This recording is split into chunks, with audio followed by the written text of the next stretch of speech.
433억 원대 뇌물공여 혐의 등으로 구속된 이재용 삼성전자 부회장이 오늘 오전 박영수 특별검사팀에 재소환됐습니다. 네, 연이틀 강도 높은 조사가 이루어지고 있는 건데요. 자세한 내용 최진영 변호사, 김홍국 경기대 겸임교수와 알아보겠습니다. 안녕하십니까? 네, 안녕하십니까? 이재용 부회장 어제 이어 오늘 또 불려왔습니다. 지금 특검 입장에서는 지금 남은 시간이 얼마 없다 보니까 거의 매일 부를 수밖에 없는 입장이 아닌가 싶은데 어떻습니까? 그렇습니다. 일단 구속이 되고 나면은 1차 구속 기간이 10일입니다. 그렇기 네. 때문에 10일 내에 원칙적으로 수사를 마무리한 다음에 재판으로 넘길 수밖에 없는데요.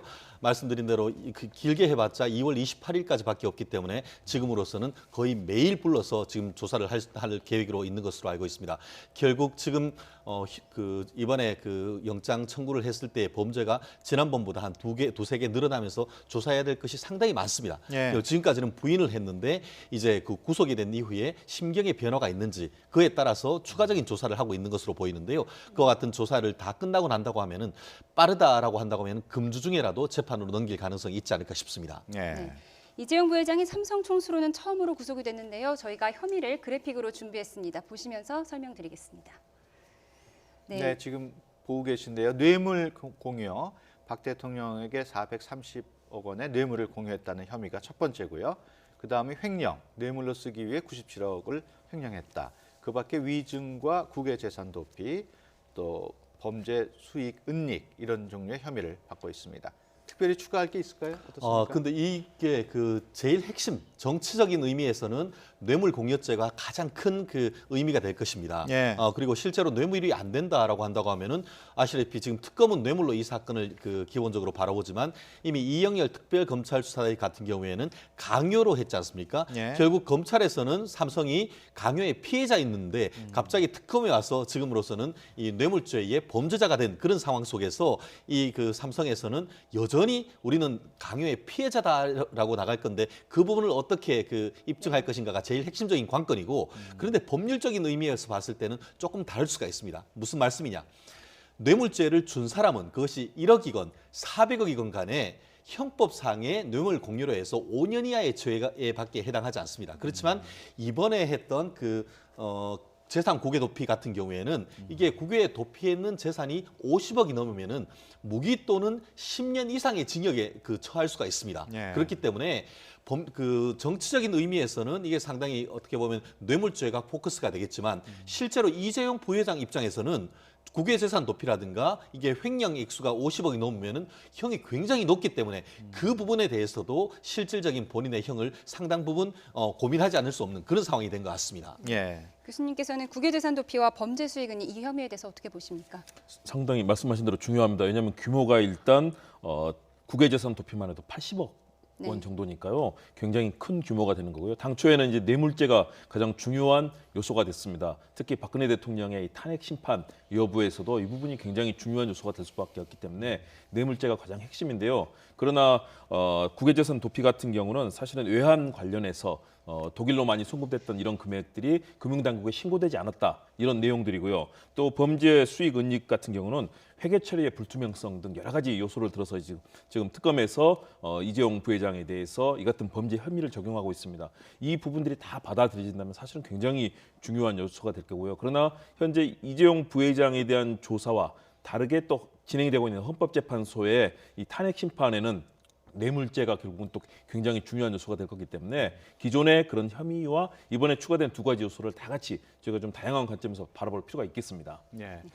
삼성 측에서는 대가성이 없었다고 기존 입장을 계속 유지하고 있습니다만은 이재용 부회장이 박 대통령하고 독대한 이후에 삼성이 추진하는 바이오 산업을 대통령이 언급한 정황. 그렇습니다. 지금 아시다시피 지금 박근혜 대통령이 이재용 부회장과 세 차례에 걸쳐서 독대를 했습니다. 예. 그렇게 하면서 제일 마지막에 작년 2월 달에 이제 독대를 했는데요. 그 전으로 해서 삼성 같은 경우에는 이재용 부회장이 와서 삼성전자 이외에 이른바 차세대 먹거리로 해서 바이오 산업, 헬스케어 산업에 굉장히 포커스를 두고 있으면서 지금 이 얘기하신 바이오로직스 것을 이제 인천 송도에 크게 공장도 하고 이걸 예. 상장하는 그런 문제가 있었었는데 결국 이 문제와 관련해서도 독대하면서 서로 대화가 있었다는 것이 그때 배석했던 안종범 이 수석의 이 노트를 통해서 밝혀졌고 그 부분에 있어서 안종범 그 이 수석의 진술로서도 그때 그와 같은 얘기가 있었다라고 했는 그 진술이 이번 그 이 이재용 부회장의 영장 발부에 상당히 중요한 역할을 했다라고 하고 있기 때문에 예. 그렇다고 하면 그것은 그대로 박근혜 대통령에 대한 뇌물을 받았던 그 혐의와 직접적인 어떤 관련성이 있다라고 볼 수 있기 때문에 아주 앞으로의 어떤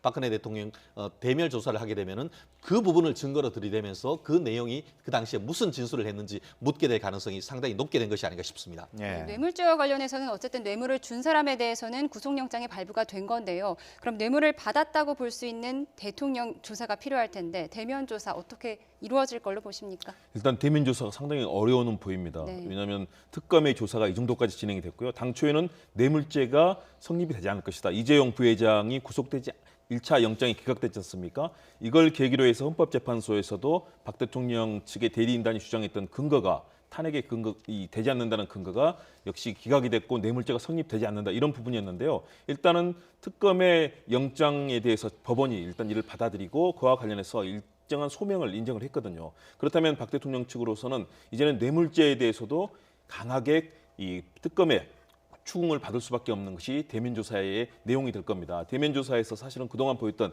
박 대통령의 입장은 대면조사 받겠다. 그리고 거기서 나의 이 잘못된 사익 전혀 추구하지 않고 대통령의 정당한 이 업무에 대해서 추궁당하고 있는 데 대해서 내 입장을 얘기하겠다는 그런 그동안 상황이었거든요. 그런데 이렇게 뇌물죄가 부각이 됐을 경우에 대통령으로서도 상당히 곤혹스러운 입장이 될 수밖에 없고요. 그래서 저는 현재로서는 확률이 반반이라고 봅니다. 당초 같으면은 사실은 대통령이 대면 조사를 회피할 가능성이 컸다. 그러나 지금은 이제 탄핵 심판이 막바지에 도달해 있습니다. 얼마 남지 않았거든요. 이제는 대통령이 국민들께 또는 검찰이라든가 헌법재판소에 본인의 억울함을 소명할 기회가 이제는 거의 없어졌습니다. 마지막 남은 것이 헌법재판소에 출석해서 직접 자신의 입장을 얘기하는 방안이 하나 있고요. 또 하나는 특검의 대면 조사에서 자신의 입장을 검찰과 국민들께 소명하는 그 방안이 있는데 이 카드를 놓고 고민을 할 거고요. 그래서 이번 주에 아마 최종 결론을 내릴 텐데 현재로서는 확률은 반반이라고 봐야 될 것 같습니다. 네. 박 대통령이 대면 조사를 받는다 하더라도 지금 특검 그 활동 기간이 얼마 남지 않았습니까? 그렇습니다. 그러니까 무엇보다도 그 기간이 연장돼야 할 텐데 그 부분에 대해서는 어떻게 전망하십니까? 지금으로서는 그와 같은 연장에 관한 권한이 박근혜 대통령에 있는 것이 아니고 황교안 권한대행에 있는 것이죠. 그런데 황교안 권한대행이 어떤 결정을 할지에 대해서는 정치적인 맥락이 다양하기 때문에 현재로서는 뭐 단정하기는 어렵습니다만 지금까지의 황교안 대행의 그 진술이나 어떤 태도에 비춰봤을 때는 연장하지 아니할 것에 조금 더 포커스를 두는 것이 일반적인 견해인 것 같습니다. 아시다시피 지금 2월 28일까지 있는데 지난번 그 국회에 가서 20일 정도 남았는데 지금 연장해달라는 것이 말이 되느냐.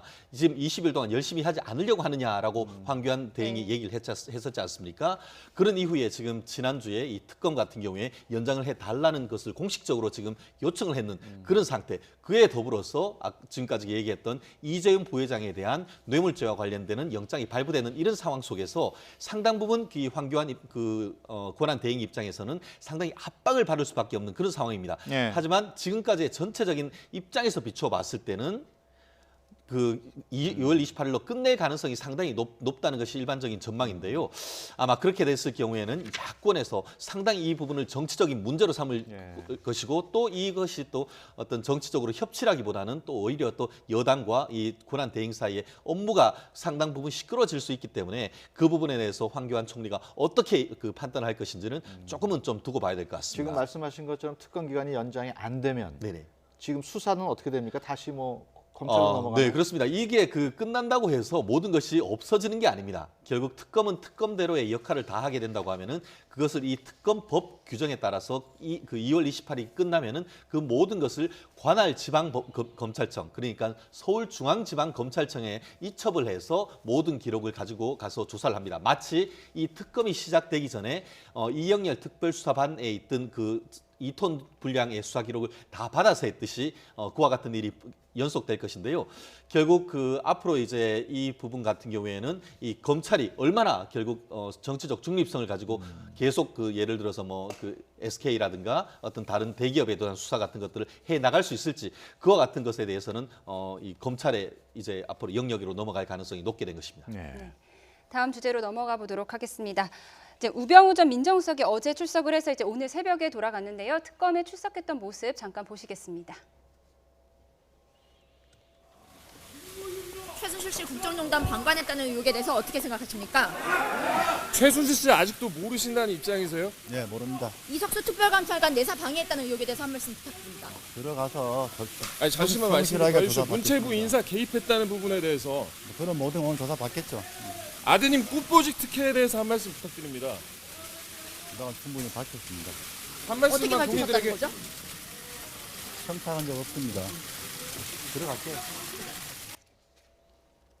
네, 최순실 씨를 모른다라는 이 입장에는 변함이 없습니다. 계속해서 부인하고 있는데요. 우병우 전 수석과 최순실 씨의 연결고리는 바로 그 장모님 아니겠습니까? 네, 이 부분에 대해서 좀 설명해 주시죠. 그렇죠. 그 장모인 김장자 씨가 그 고리가 되는데요. 최순실 씨가 과연 얼마나 김장자 씨와 관계를 갖고 있었느냐. 그동안 나왔던 얘기를 보면 결국은 김장자 씨의 추천에 의해서 이 친분 관계에 의해서 우병우 이 민정비서관으로 청와대에 들어가게 됐고 그 이후에 민정수석으로 승진하게 되는 것도 결국은 최순실 씨 영향력이 미쳤다라는 그런 얘기가 지금 나오지 않습니까? 그런데 어제 이제 언론 보도를 통해서 관련된 사안이 또 나왔습니다. 그동안에 전혀 친분 관계가 없었다고 그랬었는데요. 일단은 한 호텔에 같은 회원권을 가지고 있으면서 수용 강습도 최순실 씨와 김장자 씨가 같이 받았다. 이런 증언이 나왔습니다. 이 호텔이 회원권만 해서는 그 수용 강습을 받는 회원권이 1억 7천만 원에 달하는 아주 고급 회원권을 가진 곳인데요. 네. 여기서는 뭐 3개월에 한 번씩 회원들이 모여서 식사도 하고 그리고 규모도 한 40명 정도로 소규모인데요. 여기서 3년 전부터 김장자 씨와 최순실 씨가 친분 관계를 가졌다라는 그런 주변의 증언들이 이제 나온 겁니다. 이와 관련해서 일단 우병우 전 수석은 알지 못한다라고 얘기를 하고 있는데요. 그동안에 골프 회동 문제도 있었지 않습니까? 골프 회동에서 최순실 씨, 김장자 씨 그리고 우병우 수석까지 같이 했다는 그런 증언들이 최근에 계속 나왔었는데요. 여기에 더해서 수영장에서 이런 증언들이 계속 지인들의 증언들이 잇따르면서 결국은 그동안에 김장자 씨와 최순실 씨가 몰랐다는 것이 과연 얘기가 되느냐. 이 부분을 아마 우병우 수석이 19시간에 걸쳐서 아주 강도 높은 조사를 받았는데 여기서도 아마 추궁이 됐을 것으로 보입니다. 네. 그래서 그동안 우리가 알고 있었던 그 미루어 짐작했던 그 관계들이 약간의 얼개를 짜맞추는 느낌인데요. 과연 특검이 어느 정도 그런 증언과 또 주변 정황, 증거를 가지고 우병우 전 수석에게 추궁을 하고 또 답을 얻어냈을지 궁금한 그런 상황입니다. 네. 특검은 또 최순실 씨가 빼돌린 민정수석실의 인사자료를 확보했다는 보도도 나왔었는데요. 그래픽 함께 보시겠습니다.